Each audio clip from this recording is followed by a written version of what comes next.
मागच्या भागामध्ये आपण मम्मटाची काव्यलक्षणं पाहिली. मम्मटाच्या काव्यलक्षणामध्ये मम्मटानं तद्ददंशौ शब्दार्थौ सगुणौ काव्यम अनलंकृती पुनक्वापी असं म्हटलेलं आहे आणि याचं स्पष्टीकरणही आपण पाहिलेलं आहे. आता आपण पुढचा साहित्य तज्ज्ञ आनंदवर्धनाची साहित्याची व्याख्या बघूया. साहित्याची म्हणजेच काव्याची व्याख्या बघूया. आनंदवर्धनानं काव्याच्या आपल्या व्याख्येमध्ये असं म्हटलेलं आहे की काव्यस्य आत्माध्वनी, काव्यस्य आत्माध्वनी याचा मराठीमध्ये अर्थ होतो ध्वनी हाच काव्याचा आत्मा आहे. ध्वनी याचा अर्थ काय? आता आपल्याला सर्वसाधारणपणे ध्वनी म्हणजे आवाज असं वाटेल, पण इथं ध्वनी म्हणजे आवाज नव्हे, तर ध्वनी म्हणजे सुचवणे, ध्वनी म्हणजे समजून घेणे. काव्यात सुचवलं जातं, काव्यात समजून घेतलं जातं. आनंदवर्धनानं इसवी सन 850 मध्ये म्हणजे सर्वसाधारणपणे 9व्या शतकामध्ये ध्वन्यालोक हा ग्रंथ लिहिला आणि या ध्वन्यालोक या ग्रंथामध्ये त्यानं जो सिद्धांत मांडलेला आहे काव्याचा, त्यात रसनिर्मिती हे काव्य नाटक यांचं अंतिम फलित आहे असं तो म्हणतो. काव्य नाटक याचं नाटक वेगळं आणि काव्य म्हणजे व्यापक अर्थानं साहित्य. काव्य म्हणजे फक्त कविता या अर्थानं नाही. काव्य म्हणजे गद्य नाटकाला सुद्धा काव्यच म्हणण्याची पद्धत त्यावेळी होती आणि पद्यात्मक रचनेलाही काव्यच म्हणण्याची पद्धत ही त्यावेळी होती. भरतमुनीचा जो सिद्धांत आहे, हा भरतमुनीचा सिद्धांत त्याला मान्य आहे, पण काव्याला रसपूर्णता कशामुळे प्राप्त होते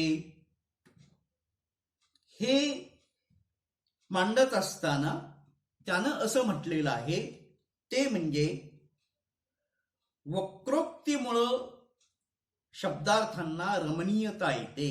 रमणीयता याचा अर्थ सौंदर्य येत असतं.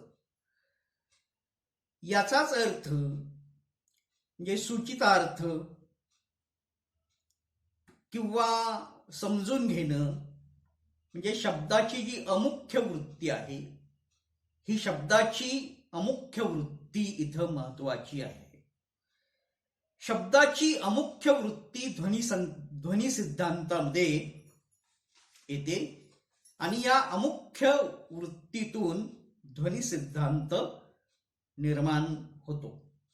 नाटकामध्ये काय होतं तर नाटकामध्ये पात्रांच्या अभिनयातून मूळची भावपूर्ण कथा असते. ही भावपूर्ण कथा रसपूर्ण होते.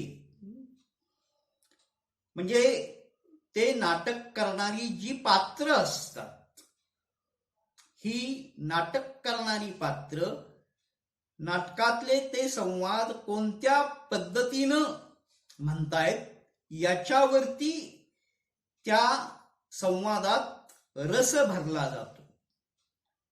जर त्या पात्रानं ते संवाद म्हणजे एखादा तडफदार संवाद आहे आणि तो मिळमिळीत पद्धतीनं म्हटला तर त्या संवादाला विशेष अर्थ राहत नाही, किंवा जो मिळमिळीत संवाद आहे त्याच्यात उलट उगाच तडफदारपणा आणला तरीही चालत नाही. तो संवाद कोणत्या पद्धतीनं म्हणायला पाहिजे हे त्या पात्राला कळलं पाहिजे.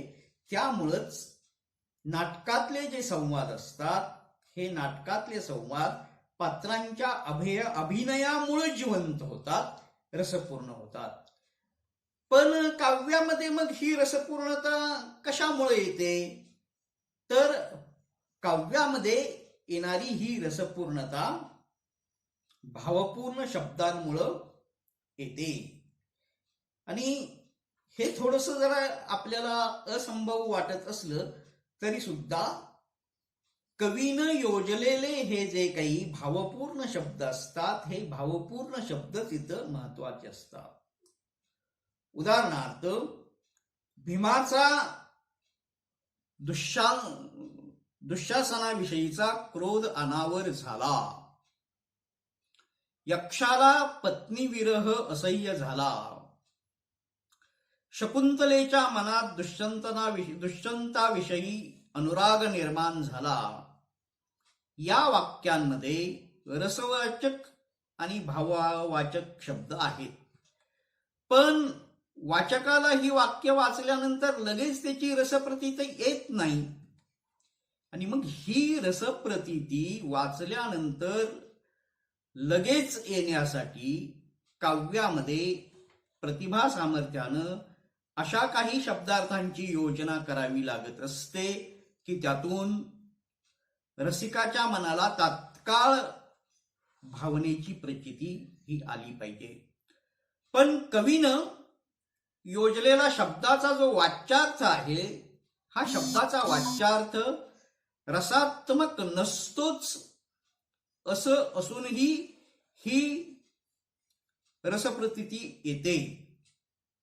त्यामुळं वाच्यार्थापलीकडे शब्दांना आणखी काही अर्थ असतात आणि त्यातून हा सिद्धांत पुढे आलेला आहे. शब्दाच्या मुख्य 3 शक्ती मानल्या गेलेल्या आहेत. त्यातली पहिली शक्ती अभिधा शक्ती, दुसरी शक्ती लक्षणा शक्ती आणि तिसरी शक्ती व्यंजना शक्ती. या 3 शक्तींमुळे शब्दांना जे अर्थ प्राप्त होतात ते म्हणजे अभिधा शक्ती कशाला म्हणायचं? अभिधा शक्तीत शब्दाला संकेतानं जो अर्थ प्राप्त झालेला आहे तो वाच्यार्थ असतो आणि याला अभिधार्थ असं म्हणतात. म्हणजे यात संकेतानं जो अर्थ प्राप्त झाला तोच अर्थ इथं घ्यायचा, वेगळा अर्थ काही घ्यायचा नाही. दगडाला दगडच म्हणायचं, मातीला मातीच म्हणायचं, झाडाला झाडच म्हणायचं, फुलाला फुलच म्हणायचं, पानाला पानच म्हणायचं. इतर ठिकाणी तो माणूस दगड आहे म्हणजे दगडासारखा आहे, त्याला डोकं नाही, या अर्थानं दुसऱ्या शक्तीत लक्षणा शक्तीत येतं. पण अभिधा शक्तीत दगड म्हणजे खरोखरचा दगडच, माती म्हणजे खरोखरची मातीच, या अर्थानं. शब्दाचा हा अर्थ तत्वज्ञान, इतिहास, शास्त्र या क्षेत्रात फार महत्वाचा असतो. शिवाजी महाराजांचा जन्म इसवी सन 1627 झाला म्हणजे 1627 झाला असं विधान केलं की असंच, त्यात काहीही बदल नाही. पण काव्यातला जो शब्द आहे हा काव्यातला शब्द थोडासा निराळा असतो. म्हणजे तिथं वाच्यार्थाला वाच्यार्थाच्या अनुषंगानं महत्व नसतं. हे अभिधार्थ वाच्यार्थ जे असतात हे तत्वज्ञानात, इतिहासात, शास्त्रात, भूगोलात महत्वाचे असतात. भूगोलात समुद्राचे पाणी खारट आहे समुद्राचे पाणी खारट आहे म्हणजे समुद्राचे पाणी खारटच आहे, याबद्दल दुमत नाही.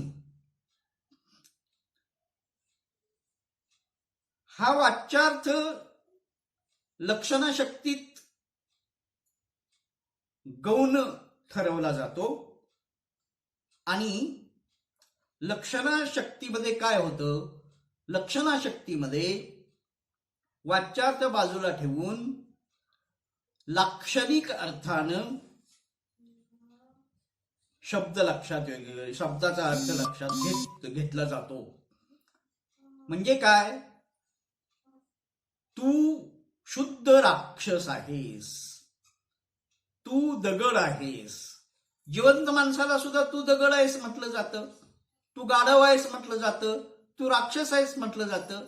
म्हणजे गाढवाचे गुण त्याच्या अंगात असतात, राक्षसाचे गुण त्याच्या अंगात असतात, दगडाचे गुण त्याच्या अंगात असतात, असं गृहीत धरलं जातं. प्रत्यक्षात तो दगड नसतो, प्रत्यक्षात तो राक्षस नसतो, प्रत्यक्षात तो गाढव नसतो, पण त्याला गाढव म्हटलं जातं की ए गाढवा लोळतोयस काय. कुठेही चांगल्या ठिकाणी जरी लोळत असला तरी सुद्धा त्याला गाढव म्हटलं जातं. तो काही राखेतच लोळत नसतो, पण गाढवाचा लोळणे हा गुण इथं लक्षात घेतला जातो. आणि याच्या पुढे व्यंजनाशक्ती. व्यंजनाशक्ती तर काव्याला फार पूरक असणारी शक्ती आहे. व्यंजनेतून रमणीय अर्थाचं प्रतिपादन हे होत असतं. म्हणजे एकाच घटनेचा किंवा एकाच शब्दाचे अनेक रमणीय असे अर्थ हे व्यंजनाशक्तीतून निघत असतात, सूचित होत असतात. त्याला शब्दाचा ध्वन्यार्थ असं म्हणायचं. आणि यातून जो सहृदय रसिक आहे, हा सहृदय रसिक त्याच्या अंतःकरणामध्ये तो शब्द भावजागृती करतो. यालाच रसप्रतीती येणं असं म्हटलं जातं. आनंदवर्धनाच्या मते रस हे प्रत्यक्ष तत्व नसून शब्दार्थादी घटकांच्या द्वारे ध्वनित होणारं तत्व आहे. यालाच तो रसध्वनी असं म्हणतो. त्याला रससिद्धांत मान्य आहे. रस हाच काव्याचा आत्मा असं त्यानंही म्हटलेलं आहे. परंतु रस ज्या ध्वनित अर्थातून निर्माण होतो त्या ध्वनीला तो काव्याचा आत्मा म्हणतो. उदाहरणार्थ सूर्य अस्ताला गेला ही एक निसर्गातली घटना आहे. आता या निसर्गातल्या घटनेचा ज्यावेळी आपण उच्चार करतो किंवा एक जण दुसऱ्याला म्हणतो सूर्य अस्ताला गेला, तेव्हा निसर्गातल्या प्रत्येकाच्या दृष्टिकोनातून प्रत्येकाच्या मनोअवस्थेला भिन्न भिन्न अर्थ या घटनेचे येतात. कसे, तर जे गुराखी आहे, सकाळी गुरं सोडून शेतात गुरं चारायला आलेले आहेत, दिवसभर गुरं चारलेली आहेत त्यांनी. त्या एक गुराखी दुसऱ्या गुराख्याला म्हणतो सूर्य अस्ताला गेला, तेव्हा तो दुसरा गुराखी पहिल्या गुराख्याचा बोलण्याचा अर्थ काय घेतो की आता आपली गुरं घरी वळवण्याची वेळ झाली, गुरं घराकडे वळवली पाहिजे. हा सूर्य अस्ताला गेला या विधानाचा अर्थ आहे.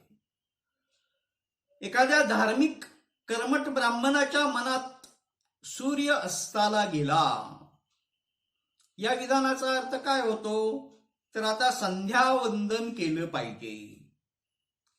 एखाद्या एक चोर दुसऱ्या चोराला म्हणतो सूर्य अस्ताला गेला, तेव्हा त्याच्या मनात असा अर्थ येतो की आता चोरी करायच्या तयारीला लागलं पाहिजे.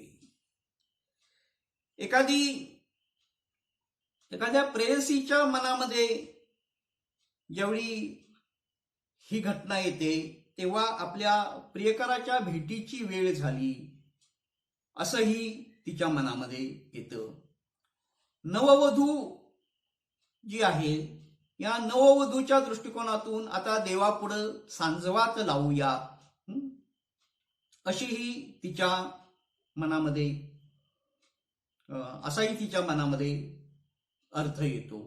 म्हणजे सूर्य अस्ताला गेला हे वाक्य एक आहे, पण प्रत्येकाच्या दृष्टिकोनातून अर्थ निराळा आहे. अर्थाच्या ज्या विभिन्न छटा आहेत या विभिन्न छटा या सूर्य अस्ताला गेल्या या वाक्यातून निघत असतात. साहजिकच ध्वनीमुळं अर्थाला रमणीयता येते हे खरं आहे, पण सर्वच काव्यामधून अर्थाला रमणीयता येते असं मात्र नाही. त्यामुळं ध्वनीला काव्याचा आत्मा मानलं तर अनेक सुंदर कल्पनांना काव्याच्या प्रांतातून बाहेर निघून जावं लागेल. तरी देखील आनंदवर्धनाचा हा जो विचार आहे हा आनंदवर्धनाचा विचार हा आपल्याला लक्षात घ्यावा लागतोच, तो बाजूला ठेवून चालत नाही. हा आनंदवर्धनाचा काव्यस्य आत्मा ध्वनी म्हणजेच ध्वनी हाच काव्याचा आत्मा आहे हा विचार आपण या भागामध्ये पाहिलेला आहे.